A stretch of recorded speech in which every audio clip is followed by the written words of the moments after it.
It's 7:30 on Thursday morning, and Terry Lee is getting her 8-year-old son Max ready for school. All right, Milo for breakfast. I'm lucky he's a good kid. He really is, and he's such a positive kid. It's been 4 months since floodwaters destroyed their rental home, and Terry is trying to re-establish a sense of routine. But it's no easy task. Due to a lack of secure housing, she and Max are living in a tent in their backyard. I don't even know how to describe it, but it's not ideal. Not something you'd ever thought you'd be living in? No, I mean, even when we camp, we're better set up. I mean, my son's comfortable, he says he is. But, yeah, it's not a nice feeling. This is all that remains of their family home.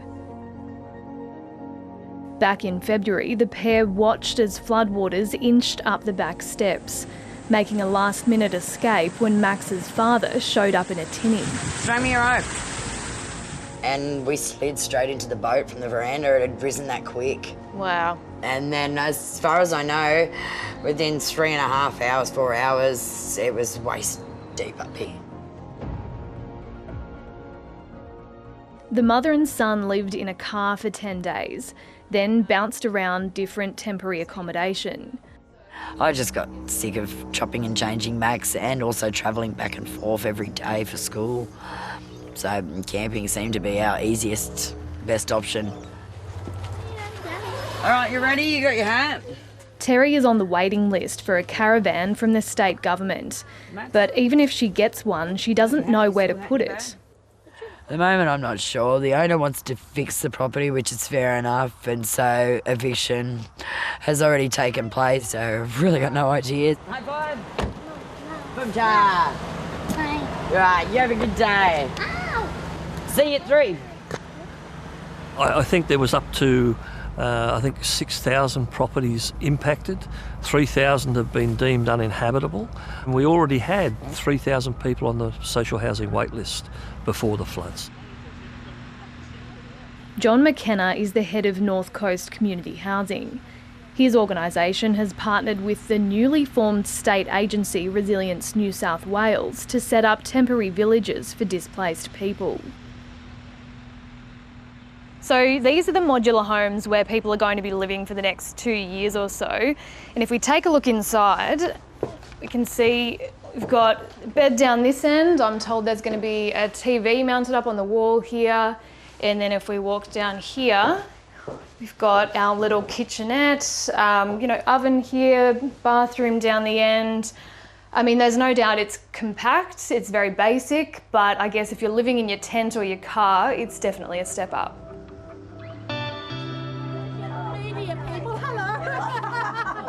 State Labor MP for Lismore, Janelle Saffin, says the rollout of the modular homes has been too slow. 2,000 were promised in April, but just 25 are up and running with tenants. It's pathetic. It's absolutely pathetic because there was a media release went out ages ago. We've identified 18 sites, and where are they? The other villages are tied up in negotiations around leases because it's a partnership between state government and local government. A parliamentary inquiry into the flood response heard the state government hopes to complete the villages this year, and it's looking at other short and long-term housing options. But Janelle Saffin says the community needs to know what those solutions are. It's really a big missing piece in the recovery, and we don't get clear information about what's happening. The inquiry also revealed fewer than 1 in 5 applicants statewide have received a rental support grant for short-term accommodation, despite around 12,000 applications to Service New South Wales. I put it to you that flood support and support from this government is a cruel hoax. So in this case, there are nearly 1,900 customers who have been supported in this grant. That number has since risen to 2,400, or 1 in 3 applicants in the Northern Rivers. Among them, Lauren de Groot. I have never had more difficulty accessing any kind of government support than I have attempting to access the rental support payment. The disability support worker says it took around 7 weeks for her grant application to be approved. She says she was rejected twice due to a lack of paperwork. I did not have a current lease agreement because it had flooded and I was evicted shortly after the flood. And I did not have any more photographs because I couldn't access it in the second flood. So asking for more proof of flooding while it was flooded felt ridiculous. Then she threatened to go to the media. My grant was magically approved the very next day. It's confronting to tell the same story over and over again, and even just thinking about it now and what could have happened is really hard. I'm still floundering every day just to provide a roof over my daughter's head.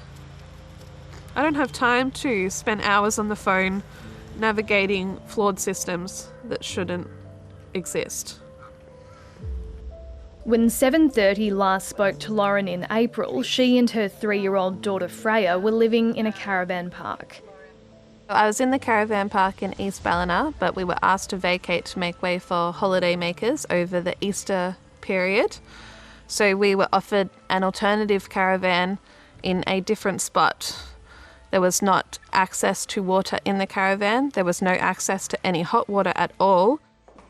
They've since relocated to a new home on a friend's property. This is the main living area. It is not actually able to be rented out privately because of the mould. No one should be living in a house like this, but that's our only option, short of a tent. And in the winter, mould is better than cold. Lauren hopes to save enough money to build a tiny home to provide a stable future for her daughter.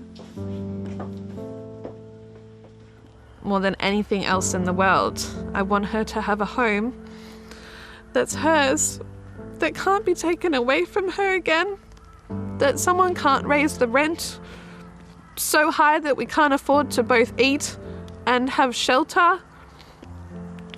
That is what keeps me going. The thought that my daughter will have eventually a better life and a secure life.